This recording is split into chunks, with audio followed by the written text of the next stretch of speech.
Olá, amigos da TV Cidade, estamos com mais um CQV, Cidadania e Qualidade de Vida. Para falar de qualidade de vida, temos que falar de segurança, falar de redes sociais, falar do nosso dia a dia, né? E hoje nós temos um convidado muito especial, já acompanhei uma palestra dele numa escola, e ele tem um conteúdo diferenciado e de muito conhecimento, não só pela sua profissão, mas pelo trabalho que ele desenvolve com um especialista, que é em redes sociais. Obrigado, Tenente Rodrigo Neto, por ter aceito o nosso convite. Te convido para dar o teu oi inicial na nossa câmera 1 aqui. Tudo bem. Glacir, eu sei que passa em horários diversos, né? Então não tem o boa tarde, o boa noite, o bom dia. Então oi. Oi, né? Legal. Uma saudação a todos que estão nos assistindo nos mais diversos horários. E estou aqui à disposição para tirar todas as dúvidas que forem possíveis sobre esses assuntos que estão muito em voga hoje em dia. Muito em voga, né?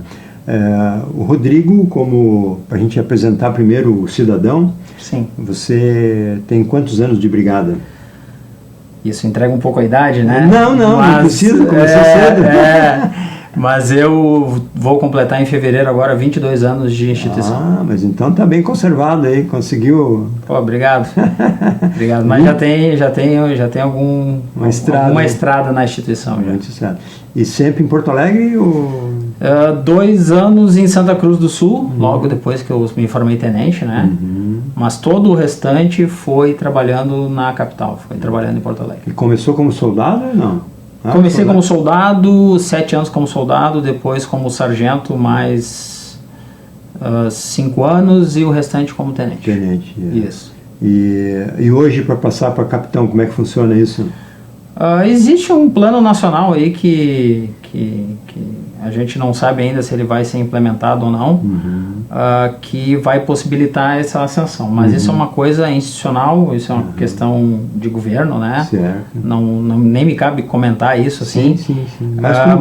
Mas hoje, assim, quem quer ser capitão direto na brigada, ele tem que ser graduado em Direito e fazer um concurso próprio, que é o CSPM, né? Certo. Para sair capitão e chegar até o posto de coronel, que é o posto máximo da instituição. Né? Que antigamente não tinha isso de entrar capitão, né? Tinha que fazer as escalas, né? Era uma outra época, né? Sim. Você entrava como soldado, existia outros postos de graduações, existia o cabo, existia o terceiro sargento, né?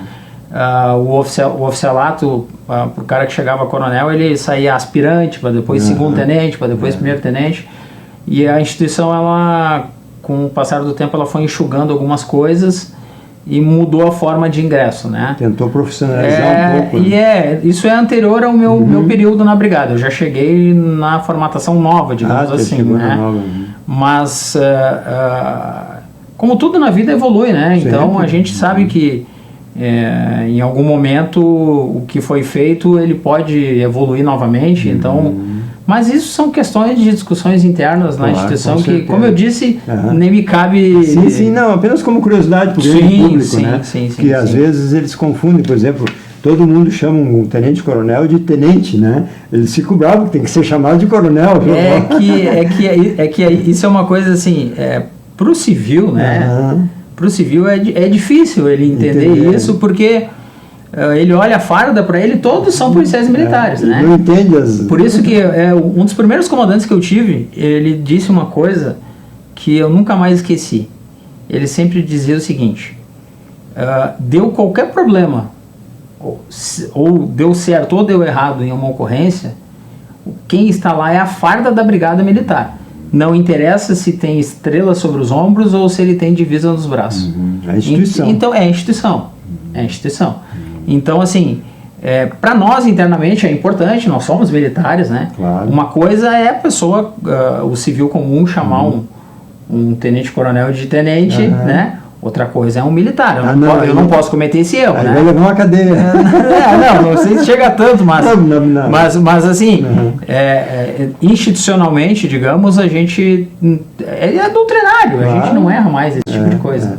Não, e a hierarquia na brigada, por isso que ela tem todos esses anos aí de sempre muito bem aceita na comunidade gaúcha, né? E até no Brasil, né?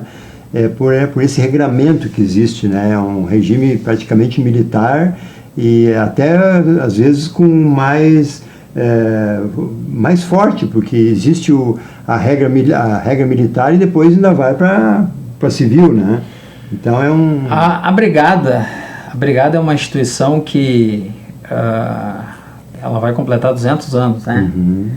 Então, assim, ela passou por vários períodos no Brasil de instabilidade, mas ela sempre se manteve legalista, né? Uhum. Ela nunca fugiu ao chamamento da legalidade dela. Uhum. E tem uma coisa, assim, eu fico muito feliz com a escolha que eu fiz lá atrás. Lá em 2002 fiz o concurso e passei. E eu fico muito feliz de ter feito essa escolha, porque sempre que eu precisei, inclusive bem recentemente, precisei da instituição e ela me acolheu. Com saúde? Com tudo. Então, assim, ela estendeu a mão para mim, sempre. Independente se o comando era A, B ou C, eu nunca fiquei desamparado. Então, assim, se um cara como eu não vou falar pelos outros colegas, não posso falar por outras pessoas, mas se um cara como eu falar mal da Brigada, eu vou estar cometendo um crime, porque para mim a instituição sempre foi a minha segunda casa. Olha. E às vezes ela foi a primeira. Sim, mais tempo na Brigada do que em casa, então, né? Eu não posso reclamar dela, né? Que bom, né? E essa tua especialização foi em função da carreira que tu seguiu e os postos que tu trilhou e tal? O senhor diz da parte cibernética? Da parte que tu é especialista hoje, né? Isso, não, é que assim, eu passei um período cedido a 2 instituições fora da Brigada, que foi para o Ministério Público, fiquei 4 anos, trabalhei na Força Tarefa, e fiquei 6 anos no núcleo de inteligência do Judiciário, né, que era o NIJ, como a gente chamava. Olha só. Eu fui chefe de operações 4 anos do NIJ, né? Então eu nos incumbia lá várias missões, assim, mas algumas delas eram proteção de magistrados, inclusive a gente atuou aqui em Farroupilha já. Na época em que eu trabalhei lá, foi uma época em que eu já tinha uma certa especialização nessa área de inteligência, dessa parte eletrônica, digamos assim, mas é que nós tivemos em 2021 um evento que foi o ataque hacker que derrubou os sistemas do Tribunal de Justiça. Sim, foi um caos. E aquilo foi um caos, porque o tribunal ficou fora do ar, as pessoas não conseguiam expedir alvarás, as audiências não aconteciam. Foi horrível, assim. E aquilo ali me obrigou, na época, a mergulhar nesse mundo e nesse submundo, digamos assim, dessa parte cibernética que incluía Deep Web, Dark Web, incluía redes sociais, incluía tráfego de dados, e eu mergulhei. Eu, de fato, foi bem durante a pandemia, né? Então, quando eu não estava despachando alguma coisa ordinária do serviço, eu estava estudando soluções para aquele mal que nós tínhamos sido atingidos, né?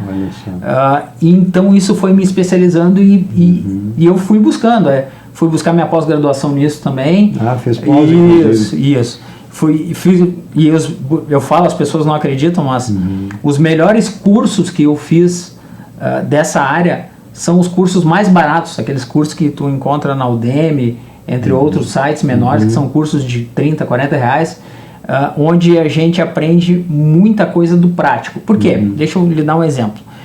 Quando a gente fala em Deep Web, Dark Web, por exemplo, se eu usar uma linguagem muito especializada, digamos assim, ou se eu mergulhar demais naquilo ali, a pessoa que trabalha comigo ou que vai ter que analisar aquilo não vai entender, porque ele é muito complexo. E o que eu entendi naquele momento era o que? Eu precisava facilitar essa linguagem. Fazendo uma linguagem que é acessível. Que as pessoas entendessem. Daí surgiram as palestras.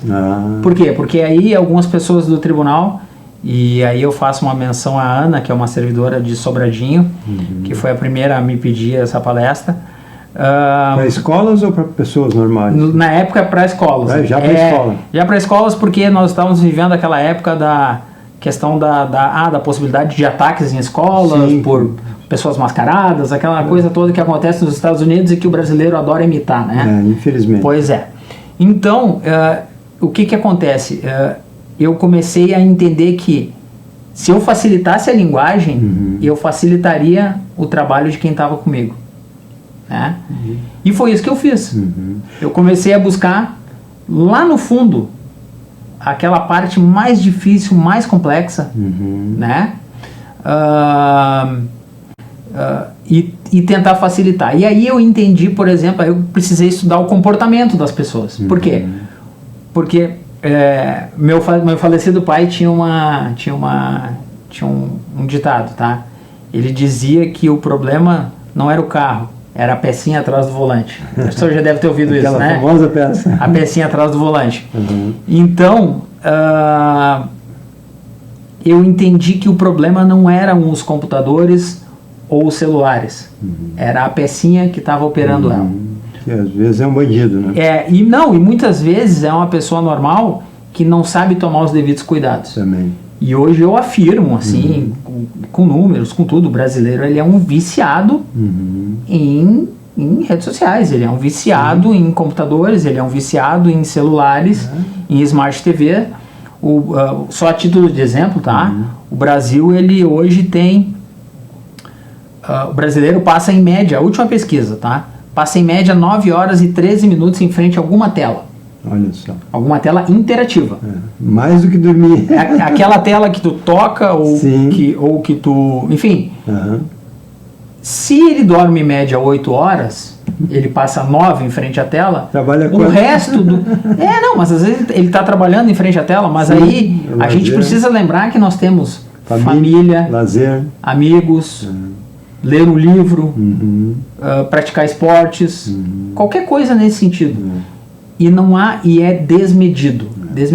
E aí o principal que entra a questão das escolas, né? Que eu já falei, eu tive aqui no Lourdes, estive aqui no Santa Cruz, vou estar na Oscar Bertoldo daqui uns dias também. Que é o quê? Não há controle sobre o que os filhos fazem no telefone. É difícil controlar, né? Aí a gente pode abordar aquela questão. Nós temos uma lei nova agora que proíbe os celulares nas escolas. Sim. Que foi sancionada dia 15 pelo presidente Lula. Bom, por que está se proibindo os celulares nas escolas? Porque a gente quer deixar as crianças menos informadas? Não é.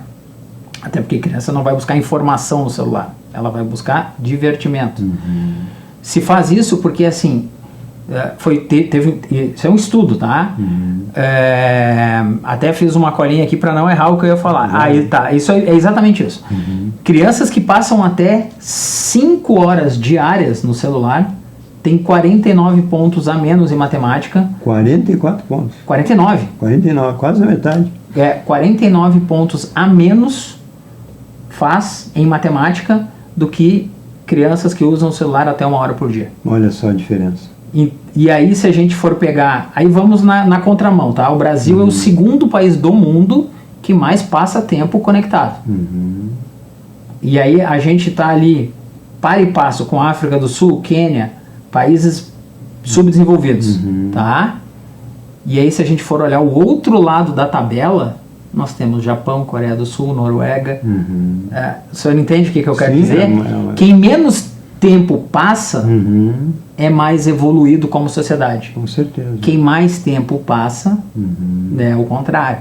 Então, assim, nós estamos vendo um fenômeno no Brasil em que a gente está criando uma geração que ali na frente vão ser os nossos médicos, os nossos pilotos de avião. Que profissionais serão esses, né?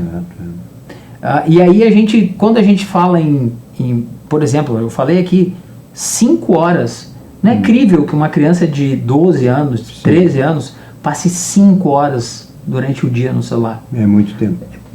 Ela tá, eu não sou psiquiatra, psicólogo, mas assim, ela está em formação. Sim. Ela está em formação. Ela não é uma pessoa pronta ainda, né? Se ela passa 5 horas em frente a um celular, que tipo de massa, que tipo de cérebro está se desenvolvendo nessa criaturinha? E a mais, isso a Sociedade Brasileira de Pediatria diz, ela é bem clara quanto a isso. Os números, eles se interligam. Por exemplo, nós temos ali a questão das doenças mentais em jovens. TDAH, depressão, né? Os americanos fazem um controle dos meninas de 10 a 14 anos, por exemplo, 151% de aumento em 10 anos. Isso é muita coisa. Isso é muita coisa. E tem relação direta com as redes sociais. Por quê? Porque quando as redes sociais estouraram, digamos assim, que elas explodiram, né? Esses índices também saltaram. Então, assim, como o suicídio ele é um tema muito complexo, é ruim de falar. Sim. Né? Tanto é que é uma coisa que não se divulga por questão de lei. Sim. Né? Para não incentivar, né? E para não incentivar, e não se deve fazer isso. Mas ele acontece muito impulsionado pelo uso desmedido de redes sociais. Eu queria fazer um apêndice aqui assim para... Eu vou fazer um comentário só. Eu à vontade. Sempre me perguntei no Jô Soares o que tinha na caneca. Nesse aí a gente não fala, deixa o convidado experimentar. Tá aí, o convidado não pode falar também, né? Tenente Neto, me diz uma coisa. Por leigo que está nos assistindo pela primeira vez, que ouviu falar em Deep Web e Dark Web, dá uma explicada que mundo negro é esse? Vamos lá. Vamos entender que a internet toda a internet, como a gente conhece, seja um iceberg.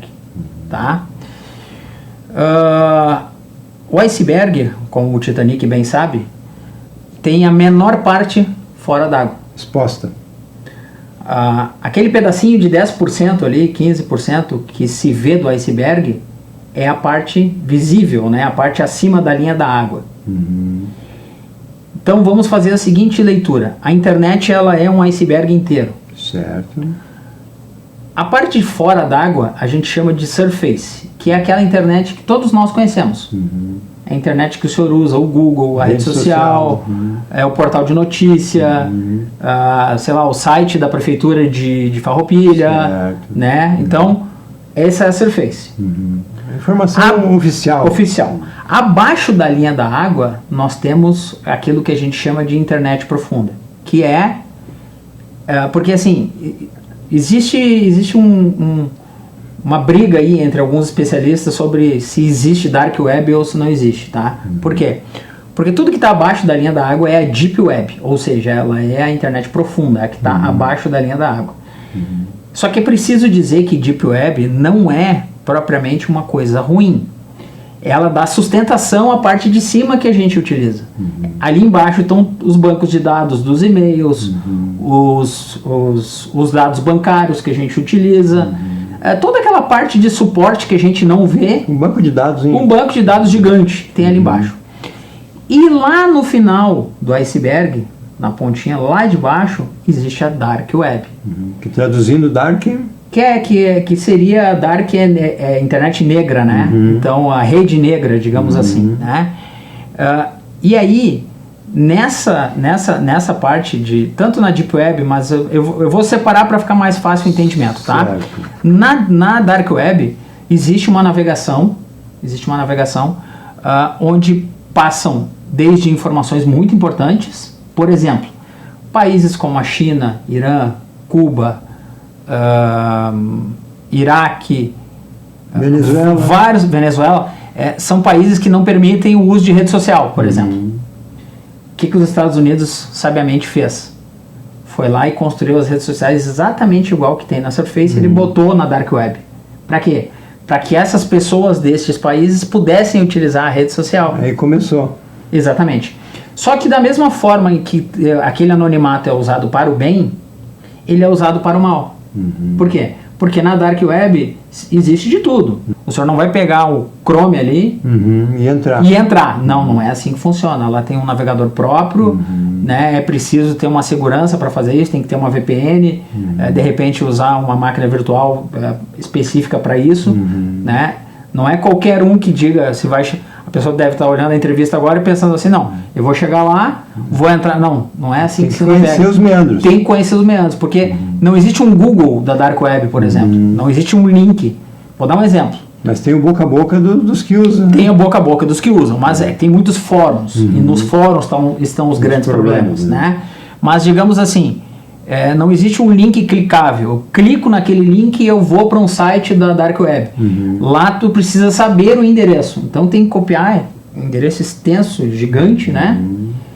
Geralmente ele no final ele é .onion, ele não é .com.br. Onion é cebola, né? Porque o nome é cebola porque são várias camadas de segurança. Então ele é .onion e aí ele tem, os sites são gigantescos, né? Tu pega ele ali, cola no navegador. É uma navegação muito mais lenta, porque ele vai em vários lugares do mundo até chegar no final ali. Para juntar, né? Tudo. Para juntar tudo. Mas é importante dar um recado sobre isso. Tem muita gente que talvez esteja assistindo agora que tem os seus 15, 16, 17 anos e esteja pensando assim, eu vou entrar lá, eu tô anônimo, eu faço o que eu quero. Não existe anonimato, né? Não existe anonimato em lugar nenhum. É o IP, né? Não existe o anonimato. Não, ele pode até disfarçar o IP, mas a gente vai chegar por outras formas, que eu não vou estar falando aqui, mas enfim, tem outras formas de se identificar. Tudo fica rastro. Tudo fica rastro. Tem uma frase do Giovanni Grisotti, né, o repórter da RBS lá, que ele sempre diz assim, ninguém resiste a uma investigação. e é o caso. Nem ele, né? Bom, eu não sei, não vou falar porque quando vê ele tá aí investigando o cara, né? Ninguém mas assim, não existe anonimato 100% em lugar nenhum. E essas redes, elas têm isso.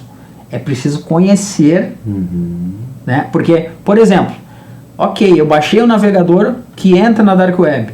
Eu entrei numa VPN. Eu fui num fórum que tem alguns endereços onde eu pude copiar e entrar para ver o que tem. Muitas vezes, na hora de baixar um conteúdo, uma pornografia mais pesada, alguma coisa assim que existe nesses ambientes, vem junto um ransomware. Sim. Vem junto um malware que vai trancar e vai detonar o teu computador. Então não é assim uma coisa tipo assim, eu vou entrar simplesmente, vou fazer e vou sair usando. Assim, aí esse é um recado que eu quero deixar assim, gurizada, não existe isso. Não existe esse tipo de coisa. Almoço grátis não tem.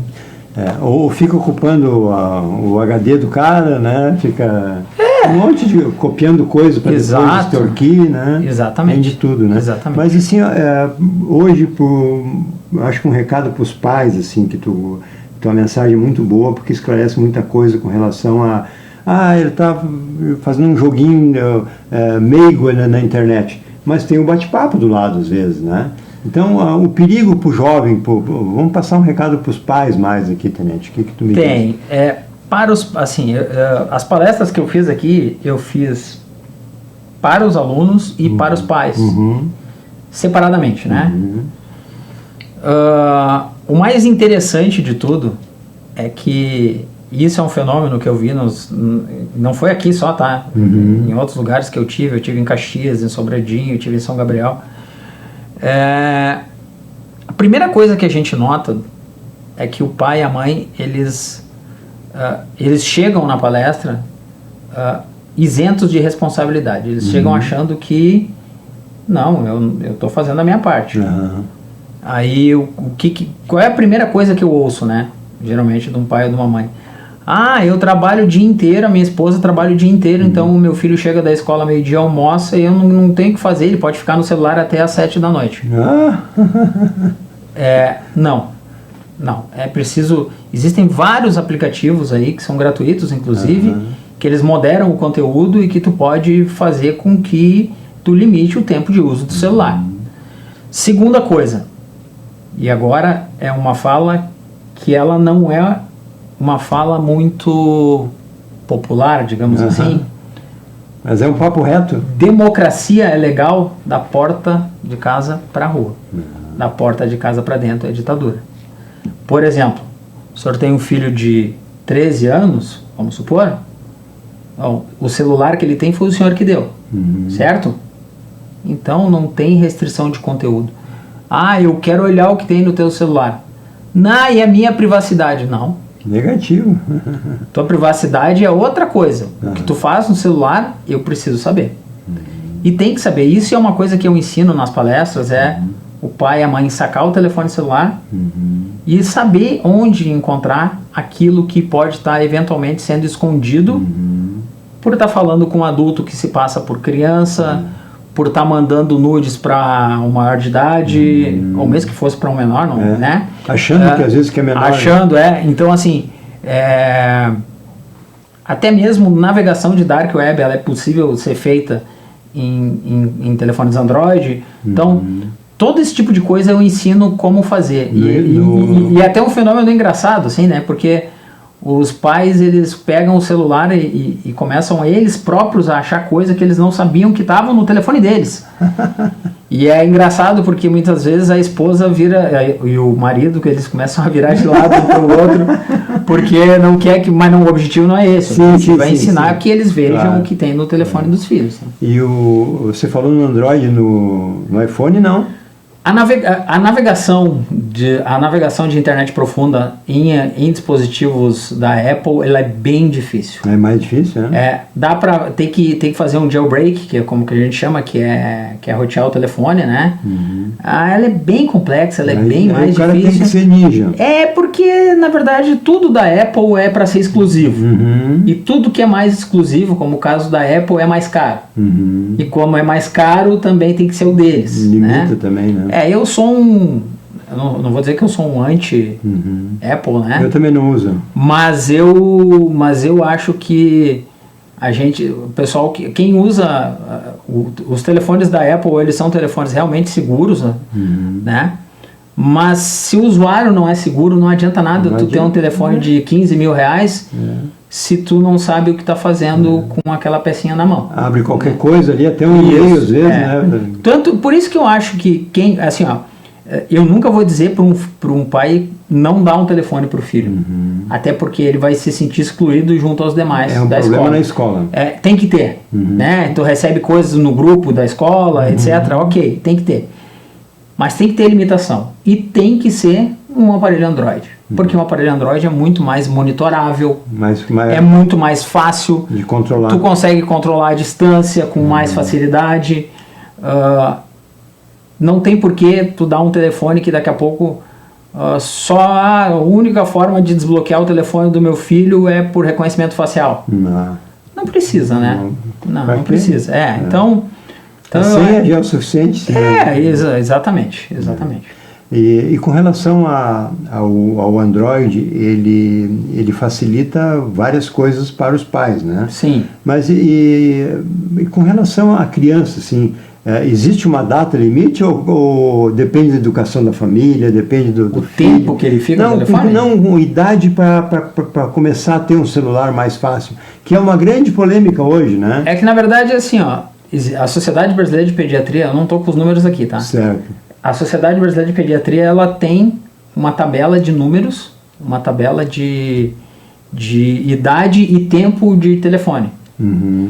Salvo engano, até os 10 anos, por exemplo, a criança não pode ter telefone. Dos 10 aos 11, máximo 1 hora. Mas assim, eu vou estar lhe mentindo. Assim. Mas se eu lhe disser. Mas a sociedade... isso aí está na internet. Qualquer um que der um Google ali vai ver isso aí. Sim. Mas até os 10 anos é sem tela. É sem tela. Porque dificulta o sono, dificulta uma série de coisas, né? Eu fiz um levantamento que eu gosto muito de dizer o seguinte, tem os shorts, que é aqueles pequenininhos, e tem os normal, que as crianças veem, né? Uma vez eu comecei a monitorar, a minha filha, em 15 minutos, viu 51 shorts. Como é que uma criança de 10 anos vai assimilar 51 vídeos? Mas o algoritmo ali é feito para viciar, né? Sim. O algoritmo ele é muito inteligente. Sim. E eles estão sendo cada vez mais aprimorados, né? E eu digo assim, sem medo de errar. O algoritmo do TikTok, por exemplo, é o pior deles. Pois é, né? É uma rede social chinesa em que ela é aprimorada semanalmente, o algoritmo, e ele sabe quando tu não gostou de um vídeo, ele sabe quando o vídeo tem que ser passado um próximo conteúdo muito melhor para a pessoa não desligar. Assim, esse papo ele daria horas só sobre esse tipo de coisa. Assim. E hoje dizem, né, pelas estatísticas aí, que os jovens já pesquisam no TikTok e não no Google, para achar os que eles querem. Sim, né? Eles fazem isso porque o TikTok entendeu que podia ser um concorrente do Google com um motor de busca dentro da própria rede social. E ao invés de... No Google tu consome muito conteúdo escrito, né? Imagens e tal. E no TikTok tu consome vídeos de 30 segundos, 40 segundos, e isso aí. Né? Exatamente. Pau e pau, né? Mas, inclusive, o próprio Trump agora está falando no TikTok, né? Que ele quer dar uma... Mas ele ampliou por 45 dias, eu acho, o banimento que ia ter, né? E isso vai ser reestudado. Eu acho que se... Ele fez isso para ver se aparece algum comprador americano do TikTok. Porque ele sabe do poder da rede social. Sim, até estava falando do Elon Musk, né? Mas para os chineses vender também não vai ser fácil, né?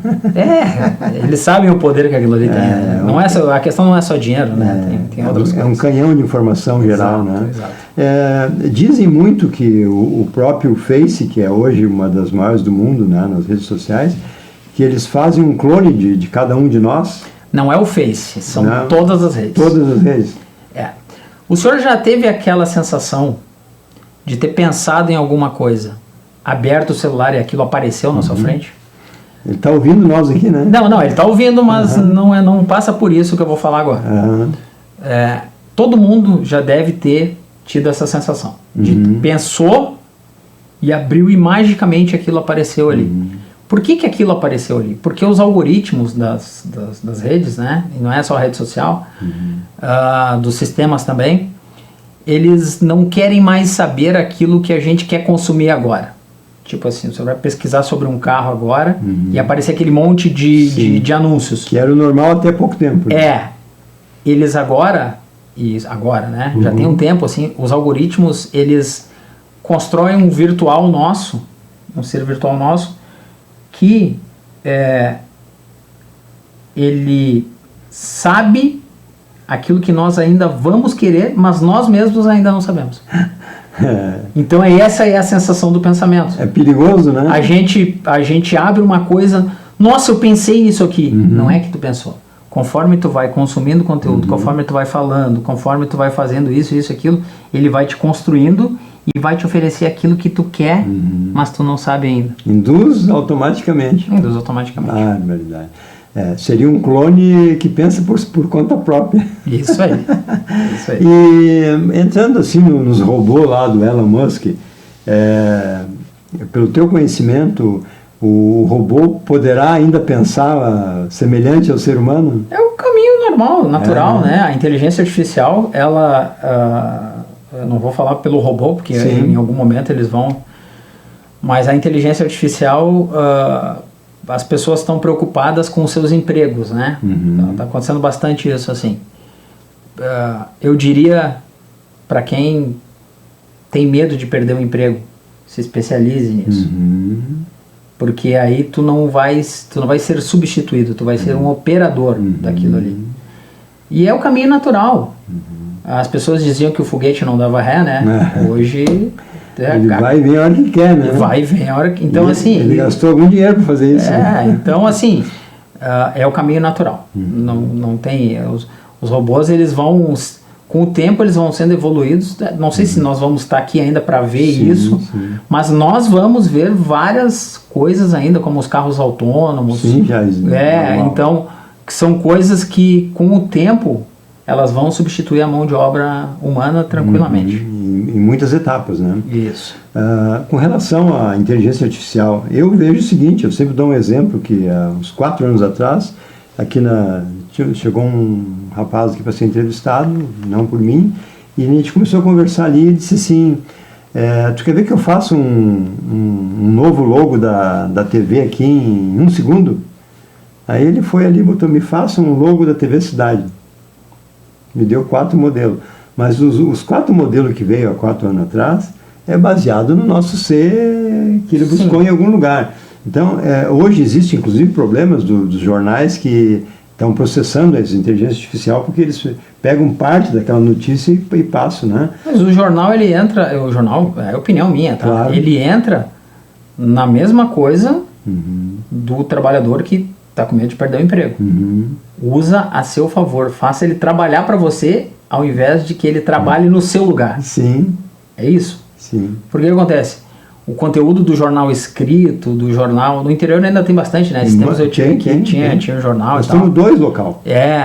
Mas isso é uma coisa que com o tempo ele é difícil manter. Né? Na capital, por exemplo, a gente já vê muito pouco jornal impresso. A 0 hora de domingo era isso aqui, hoje é as folhas. Isso, né? Então tá tudo evoluindo. Claro. Tá tudo evoluindo. Por exemplo, a sua TV aqui, ela vai ter várias redes sociais, várias coisas, onde, né? E se eu voltar aqui daqui um ano, aquela plaquinha com as redes sociais ali, vai ter mais 3 ou 4 e vai ter outras formas de transmissão. Com certeza. E cabe a quem está aqui fazer exatamente e chegar nessa parte ali. O streaming hoje é o que se fala, né? Que as TV de eu assisto onde eu quero, a hora que eu quero, como eu posso assistir. E o YouTube veio beneficiar isso. Tu começa a ver um vídeo, tu para ali e quando tu volta lá, tu começa da onde tu parou, né? Diferente numa TV aberta que tu tem que estar...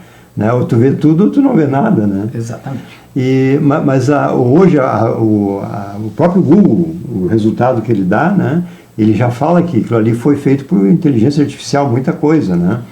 Mas o grande diferencial do site GPT, essas coisas, ele está usando o que existe por aí, né? Para fazer essa triagem e dar aquilo a resposta, né? Praticamente hoje, daria para resumir a inteligência artificial hoje nisso, ou já está mais avançando nisso que você fala, que depende do perfil de cada um, ele vai direto nisso aí? Depende. Nós vamos ver um grande salto da inteligência artificial chinesa nos próximos meses, assim. Eles investiram muito pesadamente nisso. E nós vamos ver coisa que nem os Estados Unidos ainda...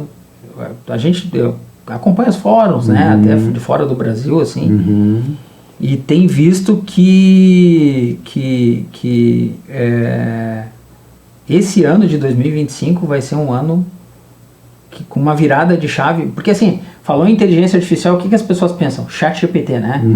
Vou ali escrever um texto no ChatGPT, tem o ChatGPT, o Turbo, que é pago, que faz um pouco mais, que faz uma imagem. Isso aí no final do ano, isso eu estou lhe dizendo agora, isso no final do ano é passado já. Isso é passado já. A evolução está muito rápida, né? Exatamente. Porque assim, a gente vive, por exemplo, uma epidemia de deepfake, que são esses vídeos de conteúdo pornográfico e tal, em que eles põem o rosto de outra pessoa, disseminam nas redes sociais e fica... Isso acontece, infelizmente, até em escolas, né? Isso aí, esses conteúdos de deepfake, esses conteúdos vão ficar cada vez mais realistas, ao ponto, se o senhor entrar hoje, agora o Neymar está voltando ao Brasil, né?